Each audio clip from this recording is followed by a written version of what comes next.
ഞങ്ങളിപ്പോൾ ഉള്ളത് ചെറുതമ്പലത്തിലാണ്. നവരാത്രി ആഘോഷത്തിന്റെ ആദ്യ ദിവസമാണ്. പണ്ടൊക്കെ ഇങ്ങനെ നവരാത്രിയൊക്കെ ഇത്രയും ഗംഭീരമായിട്ടൊക്കെ ആഘോഷിക്കാറുണ്ടോ? എനിക്കറിയില്ല കേട്ടോ. നമ്മളെ വീടുകളിൽ നവരാത്രി ആഘോഷമൊന്നും പണ്ടേ നടക്കാറില്ല. നമുക്ക് ആകെ ഉള്ളതൊരു വിഷുവാണ്. അതായത് അന്ന് പടക്കം പൊട്ടിക്കാം, പിന്നെ നമ്മുടെ ചെറുതമ്പലത്തിലെ ഉത്സവമുണ്ട്. അപ്പോൾ നമുക്ക് വിഷു കളറാണ്. ഇപ്പം അതിലും കൂടുതൽ കളറായിട്ട് നവരാത്രിക്കൊക്കെ അമ്പലങ്ങളൊക്കെ ഒരുങ്ങി നിൽക്കുന്നത് കാണുമ്പോൾ ഒരു കൗതുകം.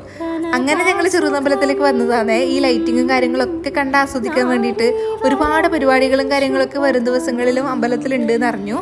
നിങ്ങളുടെ നാട്ടിലെ നവരാത്രി ആഘോഷങ്ങൾ എങ്ങനെയൊക്കെയാണ്? വീടുകളിൽ ആഘോഷിക്കാറുണ്ടോ? ഒന്ന് കമൻറ്റ് ചെയ്ത് പറയണേ. എൻ്റെ ഓർമ്മയിലെ നവരാത്രി എന്നൊക്കെ പറയുമ്പം ആകെയുള്ളൊരു ഓർമ്മ പണ്ട് പുസ്തകമൊക്കെ പൂജയ്ക്ക് വെക്കാറില്ലേ, അതാണ്. ആ ഒരു കാലഘട്ടം ഭയങ്കര ഇഷ്ടമായിരുന്നു, പഠിക്കണ്ടല്ലോ. അപ്പോൾ ശരി, വീഡിയോസ് ഇഷ്ടമാണെങ്കിൽ ചാനൽ ലൈക്ക് ചെയ്യാനും ഷെയർ ചെയ്യാനും സബ്സ്ക്രൈബ് ചെയ്യാനും മറക്കല്ലേ. ചെറുതമ്പലത്തിൻ്റെ കൂടുതൽ വിശേഷങ്ങൾ കാണണമെങ്കിൽ എൻ്റെ മുന്നത്തെ ഷോർട്ട് വീഡിയോകളൊന്ന് ചെക്ക് ചെയ്ത് നോക്കിയാൽ മതി കേട്ടോ. മറ്റൊരു വീഡിയോയിൽ വീണ്ടും കാണാം.